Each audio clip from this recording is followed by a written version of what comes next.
Welcome to the Undrafted Armchair Quarterbacks. We're Jim and Joe, lifelong friends, lifelong fans, bringing you fan-driven sports talk the way real fans do. No overpaid experts, no scripted analysis, just honest takes on the games, players, and the big stories shaping sports right now.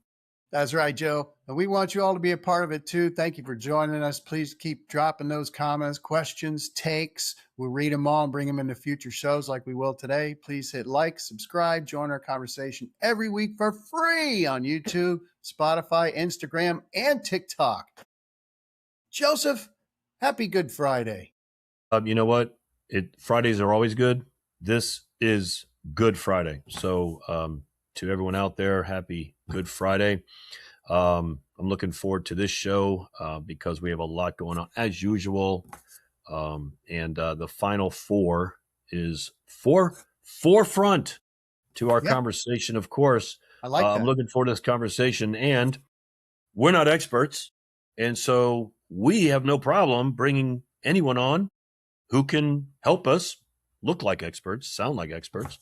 So I think for basketball, I think we need to bring in Teddy again. Yes, sir. Yes, he costs a lot of. When you said we're free everywhere, who's paying for that? By the way, I mean, we are. Oh, we are. Even our research staff, Scott, just told me a couple of days ago that he appreciates being an underpaid research expert. Well, you know what? And he's worth every penny of that free. That may not have come out right. Yeah. All right. Well, let's go ahead and get Teddy in here because we're going to start off with the bang. The Final Four is upon us. Indianapolis, I believe. Is that where they're playing? Yes, sir. Lucas Oil Stadium. A big old football stadium, that is. Yeah. Not the first time this has happened. No. I think that's the way it's been for many years, if I'm not mistaken. Yeah, I remember when we were kids, I think it was 69 or 70. Of course, it was UCLA with Lou Alcindor, who, of course, changed his name to Kareem Abdul-Jabbar, taking on, oh my gosh, it was, who was it for Houston? But anyways, the Cougars and the Bruins, and it was at the Astrodome. I remember that. I remember that too. Teddy, what's up? How's it going? Hey, good Joe. morning. Well, how's it going? Happy Good Friday. We were jumping right into basketball, and obviously we welcome and look forward to your thoughts and everything. But we were just talking about where it is, Indianapolis, in a football stadium. Not the first time. This is like what we got now. We have the Final Four in football stadiums. Yeah. The Final Four is one of the biggest, events in the States. Basketball is obviously a huge part of sports in the United States. But I think it's weird that the Final Four is in a football stadium. I just think it's got to be in a basketball stadium. I just think when you're in the nosebleeds of Lucas Oil Stadium and you're looking down, there's going to be absolutely no way that you can see what the heck's going on. Everything's going to be little ants down there running around. And they're still crazy expensive too. Obviously, the Final Four is a big event, but I just think I would never pay $600 for a nosebleed ticket where I can't even see what's going on. Yeah, I was reading that the get-in cheapest available right now are around anywhere from $500 to $675. That price. So I get it. You can say you were there, but if anyone asks you what happened, you really can't say because you didn't see anything.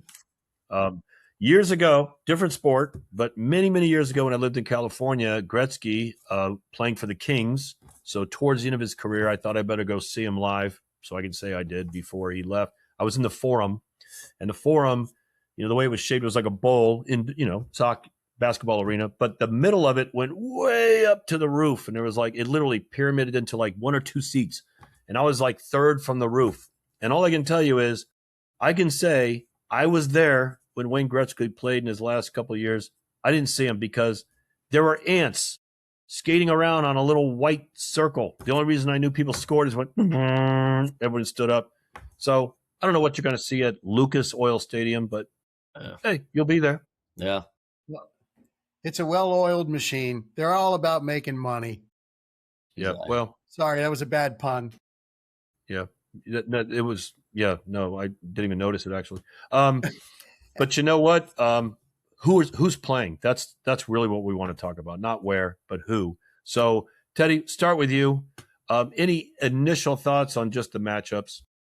Yeah, I think Arizona Michigan should be, or I wish it was, the Natty game. I think this would be probably, or on paper, it's going to be the best basketball game probably of the season. So far, I think obviously Arizona is still my favorite to advance to the Natty, but I think Michigan looks really good right now. They have beat some really good teams throughout the tournament, obviously, and their size and length can really match up with Arizona. But once again, I think Arizona's guards are going to put them over the edge. But I think it's a nail biter. I think it's a very close game. It doesn't really get above 4 or 5 points for either team the whole time. But I'm going to say Arizona's going to pull out, a 3 or 4 point win. And on the other side of the bracket, UConn, Illinois is also a great game, but I don't think it really compares to Arizona, Michigan.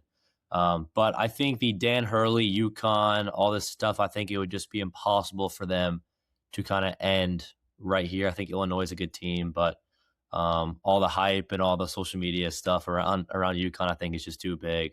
The UConn wave, I'm going to ride it to the Natty. So I got a UConn, Arizona Natty, and I think Arizona is gonna pull it out.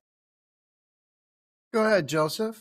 What do you think? Well, I'm shocked that Illinois is favored against UConn, but by 1.5. So take that for less than a bucket. I'm in the same boat too. I wish, and it's the way it worked out, but I wish it was Michigan, Illinois, and Arizona, UConn playing. Except for in my bracket, if Arizona, UConn make it to the Final Four, I've just locked up over $1,000. Not that I'm playing for money; it's all for fun.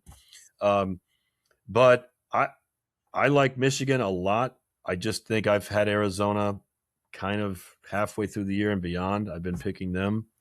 I just think Arizona is a complete team that doesn't need to have, a really good game from anybody. Michigan, I think, has to have really good game from their guard play, and maybe even particular Kudo. So I'm going to go with Arizona in that game. And, I just really haven't paid attention to Illinois. I know they're there. I know they're number 3 seed. I know they've been winning. I know they out-rebound everybody by a gazillion every game. I just really haven't watched them, quite frankly, which is strange.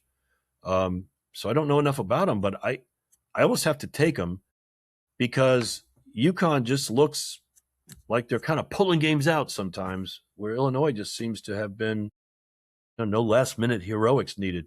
So I'm going to go with Illinois. All right, gentlemen. Thank you. I've got Arizona to solve Michigan's interior defense with something that Teddy just said, guard play. And I've got UConn taking care of Illinois based simply on the fact that they played already this year, November 28, 2025. And UConn handled them 74-61. So I don't see that much change. I think they're going to be ready to go. They're on a roll. And they took care of what many people in the country were happy to see. They took care of Duke. Love it. They did not quit. No. Yeah, the only thing that worries me about Arizona a little bit is that Michigan kind of has the same problem, but you're not going to be able to beat Michigan with, Arizona's size, which I feel like they've done that in most games they played. And they're not the most high volume, high percentage 3-point shooting team. And I feel like most teams that end up going on to win the Natty, or at least advancing to the national championship, have a couple really good shooters. And overall as a team, they're pretty high percentage and they like to shoot the 3 ball. And I feel like Arizona has had a couple games specifically in the tournament where they've only shot or made, 6 or 7 or 8 threes, and even took a total of 8 threes in a game. And that kind of worries me a little bit because, when you're such an inside, paint dominant team like Arizona and you run up against a team like Michigan, that's the only thing that really scares me in that matchup. But I still like the Wildcats to advance. But I think it's going to be the best game of the season, and I'm looking forward to it. It's going to be great games. Me too. Low output, but Braden Burries is shooting 68% from 3-point range awesome. in the tournament. He's awesome. So, Woo! Hey, listen, I'd have him putting up as many as you want. I agree. The Big Ten, not the SEC, the Big Ten turns out to be, the power conference here in the tournament, putting 2 teams in. They haven't done that in over 2 decades with Michigan and Illinois. The conference itself hasn't won a national title in 25 years. Think about that. Michigan State, all of the teams that have rolled through, they haven't won since 2000, which is kind of crazy. Here's an interesting thing that'll be fun. There's an alternative broadcast for the Final Four. All 5 of the Fab 5 from Michigan, Weber, Rose, Howard, King, and Jackson, reuniting to provide an alternative broadcast for the Michigan-Arizona game. How fun would that be to listen to? Forward to it. That'd be great. Yeah, is somebody's phone ringing? Do we need to do is there a $10 fine that someone has to pay for that? We'll have our underpaid research staff look into that. Yeah. But anyways, listen, all 4 of these teams have had a great year. Michigan, 8-24 2 years ago. Dusty May, no wonder he's, North Carolina's looking for him. A lot of people are. And then the Huskies, they are a dynasty. This would be 3 out of 4, 7th since 1999. So it's unbelievable. Yeah. Well, you got our picks written down, Jim? Yes, sir. We don't need to go through the women's Final Four, picks or anything like that. But I don't know what the odds are that this would happen if you predicted this before the season. And I think maybe some of it might have been a little predictable just with the dominance of a few of the women's teams. But for the second time ever, the exact same 4 teams are in the Final Four in back-to-back years. UConn, South Carolina, Texas, and UCLA. I don't know what the odds of that are, but that's pretty cool. And they're all 4 number 1 seeds. So I am looking forward to watching the women's Final Four. These games should be powerhouse matchups with all 4 being number 1 seeds making it through. So it's going to be pretty crazy. And South Carolina, obviously, 6 straight Final Fours. It's going to be a tough one. I'm looking forward to seeing Sarah Strong. I think it's going to be a good tournament to watch as well. Mm-hmm. Yep. Yeah. Not the biggest. I don't watch too much of the women's side of college basketball, but it really is crazy. Yeah, the power of those 4 programs, man. I feel like UConn, South Carolina are playing them in Natty every year, and there's a lot of really good players in the on the women's side of things. It's very impressive. The program. Not taking anything away from them. WNBA, NBA, women's, it isn't quite as watched, obviously. But I will say this. I don't know if it says more about those 4 teams or maybe a little bit less parity than in the men's side. But either way, they're power programs for sure. The Final Four is obviously front and center, but there's other things going on right now in college basketball. Teddy, you're a big Jayhawks fan. We all know that. Any news recently that kind of caught your attention? Yeah, there's a couple of things. The first thing is obviously Bill Self announced he's returning. I'm surprised by that, by the way. I thought he was going to go.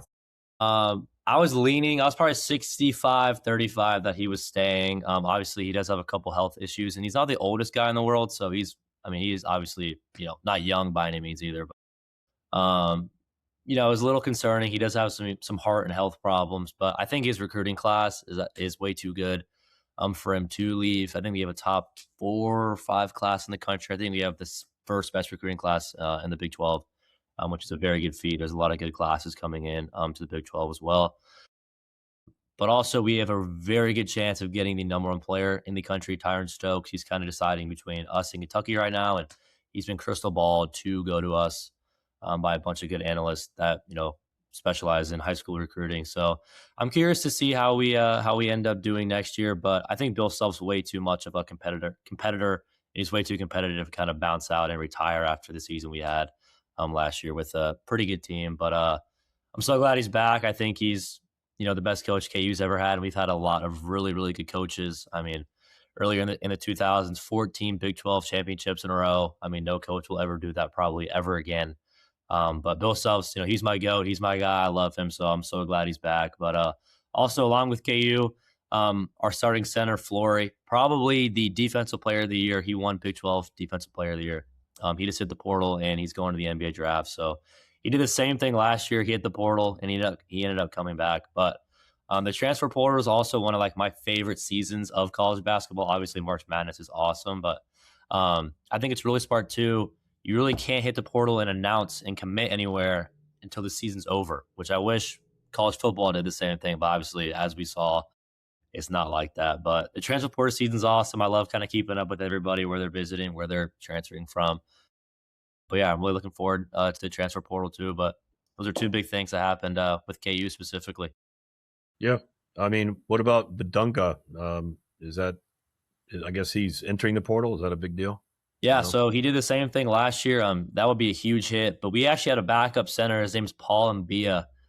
He's like 7'2", 250 pounds. He's physically gifted. He really didn't play all season. Obviously, Flory was great for us, and but he came in and played against St. John's, and he kind of played a lot in the tournament. It was kind of weird. He came off the bench and played 10 minutes a game, and he looked great. He looked really good. So I was really impressed with him. But Floor, like I said, did the same thing last year. He kind of visited Auburn and visited some really good schools, and then he ended up coming back. So I wouldn't be surprised if he did that again. And also, he's projected to be kind of a mid-second round pick. So obviously, he is going to the NBA draft, but he's maintaining his college eligibility. But he's in the portal. So maybe second round, mid-second round isn't good enough for him, but he could get drafted. He could come back. He could hit the portal. But I think Duke and John Shire really have their eye on him because Ndungba obviously will be gone, and they kind of need a center. So I would be pissed if he went to Duke. That would suck for me. Oh, well, that makes 5 of us. That would suck for me to watch. Yeah. But if he were to go anywhere, he's gonna ask for $3 to $4 million. He's gonna go to a good program. But I hope he comes back. And it's like football too, right? You can explore the NBA and all that as long as you don't hire anybody officially, an agent or anything like that. I was noticing. Oh, sorry. And there's one more player I found notable. Is it Oliver Ryu of University of Florida, 7'9"? Tallest player in college basketball in the portal. He went into the portal too. I just hope he didn't hit his head. Yeah, seriously. Yeah. On the way out. Yeah. He's one of the few players that have to duck down to get into the portal. Yeah, he had to duck down to go in the portal. Yeah, love it. If I was any coach, I'd be looking out for that too, because maybe his skill set isn't the best, but when you're physically gifted like that, you don't see that ever, obviously. But Georgia's had a lot of players losing. They've lost in the portal. Probably their two best players, Sobto and Jeremiah Wilkinson, they're both in the portal. Mike White, he kind of did the same thing at Florida in a way where he started off pretty good. He made the tournament. He was in the top 25 for a couple weeks. And then, when push comes to shove, when you really need to win those games in March and, in those months, he can't do it. And he's kind of doing the same thing at Florida. He's starting to crumble a little bit. But yeah, like I said, I love the transfer portal season. I love keeping up with it. So I'm excited. Yeah, it's crazy. Yeah, Casey Alexander leaves Belmont, goes to Kansas State. And of course, two of their best players, NBC players of the years, they leave to follow. It's funny too. The coaching carousel also makes a big difference. UVA, they got TJ Power from Duke, Elijah Sanders from San Diego State. It's just kind of crazy. Speaking of coaches, before we move on, any thoughts on UNC's coaching search? Do you think Billy Donovan is really in the cards? I don't know. I'm not sure if that's a good move for him. Yeah. I think he's doing good with Chicago right now.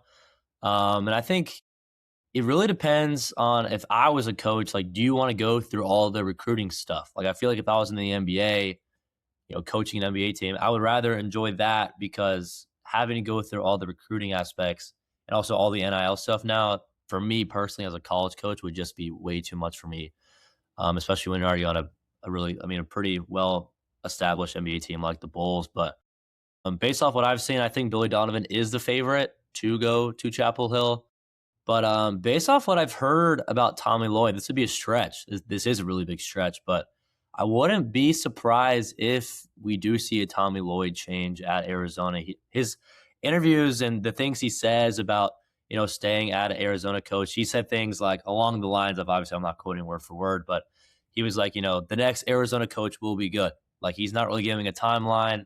That's kind of weird to say when you're, the current coach of Arizona, in my opinion. And Arizona's, they look obviously really good right now, but I could see Tommy Lloyd or a really big coach making a move to Chapel Hill, because, maybe behind maybe one school or two. Chapel Hill is, the job to take in college basketball. So I wouldn't be surprised if a really big name kind of moves around and we're surprised a little bit. But also, I could see Billy, fitting in there great too.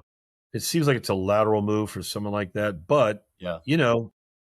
A lot of these, like us, not that Arizona hasn't been a great program for a very long time and all that, but when you look at the West Coast, then you just look at, the East Coast, ACC, Big East, all those, names on the jerseys. I don't know. It's kind of hard to turn down. Maybe Billy Donovan coming from the NBA to the NIL, crap that they got to, Jim Larinaga left Miami directly. He said it himself. I don't want to deal with this crap, 17-year-old dictating to me what terms they want to come play for me. That's not the way I grew up.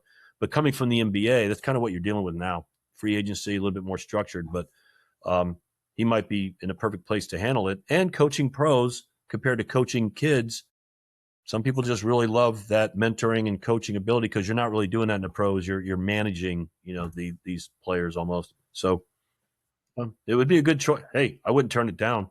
I think they're definitely going to go outside the family for sure. But we'll see. We'll see what happens there. All right. Well, let's move on. There's a few other things going on that are in at least most people's opinions pretty interesting. Major League Baseball's, in kind of full swing. Jim, you mentioned home openers and all that have happened, but something happened the other night that has never happened in baseball history. Not a record, not a player involved. What happened? What happened for the first time ever? The game ended on a decision. What? A what call kind of that was overturned. What? Yeah. You mean ABS was involved? Yep. Wow. What happened? I think it was the Rangers-Orioles game. That's It about was? all I got. I didn't read into it in detail.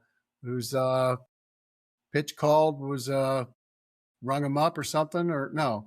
Was it called a strike? I'm not sure. I'm not an expert on that. We don't need. We don't ABS. want to be experts. There you go. All we know is you're right. It was the Rangers Orioles. Orioles were up 8-3, and it was a 1-2 count. Bottom of the ninth, and on a 1-2 count, I don't know if it was the bottom of the ninth, but in the ninth, it was 1-2 count and an elevated fastball. Manny Gonzalez ruled a ball. Helmet tap. Well, I guess it wasn't the helmet tap. The pitcher tapped, and they reviewed it, and the automated ball strike system ruled it as a strike. If you watch the replay of that or you see it, it's hitting that corner. And so it was overturned. Strike 3, game over. So a computer, an algorithm ended the game. Unbelievable. So weird. And I'm liking it. And I got a comment from cousin Fred that the ABS is 2D slice. Now he's an engineer, so tune in, tech folks. It's 2D slice, right? The strike zone is 3D. It can be wrong. So they are already looking into it to see how they can resolve this. Well, so when you it's think about ongoing. So you've got the home plate depth. The little window you see on TV is 2D, right? So there's no depth to it, but they've put it on the back of the plate, at the back of the plate. So in theory, have to be a hell of a curveball. You could have a ball cutting across the plate and like maybe cutting across the very tip of the front of it, but then missing the box by the time it gets to the back of the plate. So I'm no scientist, and with my 7 years of high school, I don't brag about my knowledge of these engineering things. But yeah, I can see where that could happen. Why don't you make it a 3D box? I'm sure they can do that. And by the way, just get rid of the call. Like, in tennis, I think tennis has done a great job transitioning to line calls. There are no more people. And so when a ball hits near the line, there's a tone that comes up. Everybody in the stadium hears it. It was out, and they move on. And no one argues with the computer. I would argue with, you, hey, Mr. Chair Umpire, you've had a bad day or you suck. But, what are you going to do? Yell at ChatGPT, which I've done. So we'll see what happens. I think it'll be great. I think ABS is a good step forward. I think the pitch clock has really helped speed games up. So I'm not opposed to any of this, really. Yeah. We also have some other big news from Jupiter, I think you had mentioned. Well, let's just let's make this, kind of brief, but let's not just pretend we don't know what's going on either in the Tiger Woods situation. I mean, it's it's just sad, really. It's a sad situation. It's super Yeah. sad. He just announced he won't be playing in the Masters, which I don't really think he was going to anyways. Maybe he would have, but all of his like security or his all the police officers camera footage has been coming out, all the cop car footage has been coming out. To be honest with you, he really doesn't look that physically or like mentally impaired to me. All the tests he was doing, he could perform them all. To be honest, the arrest was, in my opinion, maybe a little overboard. I don't know, based off the videos I saw, I think it was a little crazy. But I mean, it really is kind of disappointing, just regardless, flipping cars and just, the things he's doing as a high class, high profile athlete like Tiger. I feel like those are just, non-negotiable. But I do think the arrest was a little overboard. But I mean, regardless, you can't be doing anything like that when you're such a high profile person like Tiger. But it really is disappointing to see. Yeah, I saw where he's leaving the country for treatment. Godspeed to Tiger to get some help on that. And I also noticed that read that Phil Mickelson will not be playing. He's dealing with his condition, so no Mickelson, no Woods. But speaking of that, Tiger just needs help. Yeah, He needs a lot of help. He's got a medication problem. Which a lot of people, by the way, it's rampant in the United States. It's just somebody high profile. When you see it happening to them, obviously has the resources to be driven around and all that. So a lot of people, I've been there too, where I'll handle it. I'm fine. I think the field sobriety test that he took, from what I saw from it, I mean, he wasn't following instructions very well. For example, one of them was they told him to take his hands like this, and do it 8 times, and he got to number 7 on his chest, and he was like, I can't do it. Oh shit, just could have moved his hand. I think he was struggling. What I don't like about it is all these videos of him coming out. Now there's one this morning of him, in the jail cell, not being able to sit on the chair. That was from 2017. It wasn't this. He's in different clothes and all that, but that's not mentioned. Him in the back of the squad car. If that happened to us, we'd be going to jail too, but we wouldn't have all of our videos exposed for the world to see. I think that's unfair. He just withdrew from 2027 Ryder Cup responsibilities. That's a big deal for him, so he's taking it very seriously. I'm not piling on, but it was an interesting meme when I saw him and John Daly from a picture, and it said number of DUIs: John Daly 0, Tiger 2. That says a lot when you're beating John Daly. Very impressive for John Daly, though. Very impressive. Yeah. What was more? That was more about John Daly to me than Tiger Woods. I know. Wow, John Daly's never had. So as a driver. Yeah. Hey, listen, Puka Nakua just entered rehab as well. Now that was voluntary without this happening. It's almost like there's an example of somebody seeing what happened to Tiger, recognizing, I don't know this, but possibly recognizing, hey, I have an issue too. So before I get to that point, I'm going to go ahead and get help to prevent that from happening, rolling a car or being publicly humiliated by 15 videos coming out. So in that sense, I think it's, kind of crazy. So good luck, Godspeed to Tiger. And I hope, listen, like him or hate him as a golfer, as a person. And by the way, let's not pretend his girlfriend's not pretty high profile. This is, Donald Trump Jr.'s ex-wife. This is Donald Trump's grandkids in this relationship with Tiger. As a matter of fact, Secret Service will not let Tiger, they won't let him drive with the kids, around. So he's got a high profile personal life going on right now. So good luck to him in dealing with all that, saying I got the president on the phone as the cops walk up. Maybe not a good move either. Maybe that was a great move. I don't know. But before we close it out too, just because some things go on, with certain teams that I follow a little closely. You guys have any thoughts on the Kirk Cousins signing by the Raiders? We know they're picking Mendoza. Done deal. By the way, Mendoza in workouts was more impressive than, the film in college. The guy has it all. He's big. He can throw every throw. Smart as heck, and so they pick up Kirk Cousins. What do you guys think? For me, I'll go first, Jim. Sorry. It's okay. Yeah, I think in the Indiana Pro Day, I think he went 63 for 66 in his passes or something like that. He threw deep balls. He can throw any kind of ball. He's physically ready for the NFL. I just think Kirk Cousins has kind of been, farting around getting great yearly salaries for the Falcons and the Vikings those last couple stints, and now he's getting a lot of money to go to the Raiders to be, a backup QB, maybe be a mentor-ish, maybe even start the first couple of games. I don't really know. I'm sure Mendoza will probably take the reins, I think, as soon as he gets there. But I think you could pick up a quarterback similar to Kirko with way less money. I think it's kind of an overpay, especially for the Raiders, but especially when you're about to sign your franchise quarterback and take him first overall. I think it's a little weird in my opinion, but I think Kirko's been getting paid great the last 5-6 years, and he hasn't really done anything productive in that timeline. So I think it's a little weird. Personally, I think you could have went out and got a quarterback that's maybe a touch worse, but for a lot less money. But I mean, kudos for Kirko for getting that paycheck. That was awesome. Good,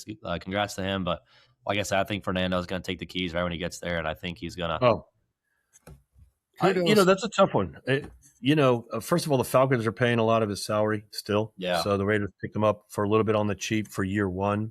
If he continues to be on, the last 2 years are options, so I don't think they'll keep him around probably for that kind of a money. Either let him go or renegotiate.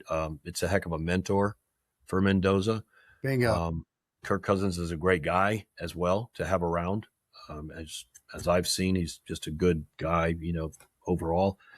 That's a good one, Teddy, because I don't, you spend all that money on Mendoza too, or all that investment. It'd be hard not to start him. Mendoza's not cheap either. I mean, yeah, overall pick. He's not going to be cheap. I mean, that's right. Well, it's a tough one. Who has the best agent in the NFL? Kirk Cousins. Yeah, you know what? There's only one agent in the history who's been better, and that's Grant Hill's agent. Grant Hill made back in the day the equivalent of $1 billion and probably played 11 games. He was hurt every season for like the whole season, but he kept getting $80 million back then. I mean, saying Kirk Cousins isn't injured. I mean, he's just throws too many picks, unfortunately. Anyways, the wheels keep turning on all sports. It's kind of crazy. Well, you got our picks written down for the Final Four, right? Yes, sir. In ink. All right. Any final thoughts before we go and get ready to watch these games tomorrow? It's going to be a nice Saturday afternoon and evening. I'm looking forward to it. Yeah, and before the Final Four this weekend, we've got a couple of Major League Baseball teams that finally celebrating their home openers. The Tigers are hosting the Cardinals. The Cardinals, watch out for J.J. Weatherholt. I'm going to say it right now, the rookie phenom. And we also have the first place Marlins going up to Yankee Stadium. And wait, I'm sorry. What did you say before the word Marlins? What did you say? First place Marlins. First place Marlins? Yes, sir. Wow. And we got the Red Sox. What my comment to that is? It must be April. It must be April, exactly. Two more. We got the Red Sox hosting the Padres at Fenway, and the A's are rolling out the welcome mat for the Houston Astros. So there's a lot of teams home openers today. Well, if you want to go to the A's game, don't forget they're playing in a AAA baseball stadium temporarily for the next 2 years. It only seats about 20,000, so get your seats because those 7,000 they averaged back in Oakland. Might be tough to get a ticket. Yeah. All right, well, go A's. Anyways, yeah, go A's. Hey, go A's, man! Come on, you can do it. You can get to 500. Yes, sir. Well, that's it for this episode of the Undrafted Armchair Quarterbacks with Jim and Joe and Teddy. Thanks for checking us out and hanging with us for some real fan-driven sports talk. And don't forget, those comments are valuable to us. We really appreciate it. Drop them below. We also appreciate you subscribing. Hit like. And we're for free on YouTube, Spotify, Instagram, and TikTok every week. Thank you, guys. Happy Easter. Happy Easter. Yeah. And we'll see you guys next time. Take care. See ya.